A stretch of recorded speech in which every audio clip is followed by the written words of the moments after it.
कर्ण की जन्म कथा। बात उस समय की है जब कुंती का विवाह नहीं हुआ था और वह सिर्फ राजकुमारी थी। उसी दौरान ऋषि दुर्वासा पूरे 1 वर्ष के लिए राजकुमारी कुंती के पिता के महल में अतिथि के रूप में ठहरे।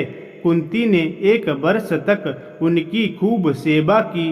राजकुमारी की सेवा से ऋषि दुर्वासा प्रसन्न हो गए और उन्होंने कुंती को वरदान दिया कि वो किसी भी देवता को बुलाकर उनसे संतान की प्राप्ति कर सकती है। एक दिन कुंती के मन में आया कि क्यों ना वरदान की परीक्षा की जाए। ऐसा सोचकर उन्होंने सूर्यदेव की प्रार्थना कर उन्हें बुला लिया।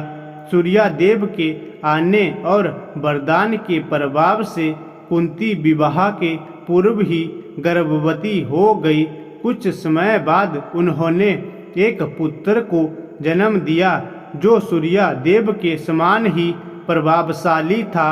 साथ ही जन्म के समय से ही उस शिशु के शरीर पर कवच और कुंडल थे। कुंवारी अवस्था में पुत्र की प्राप्ति के कारण लोकलाज के डर से कुंती ने उसे एक संदूक में बंद करके नदी में बहा दिया।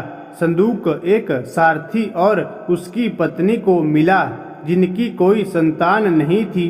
वो दोनों कर्ण के रूप में पुत्र को पाकर बहुत खुश हुए और उसका लालन पालन करने लगे।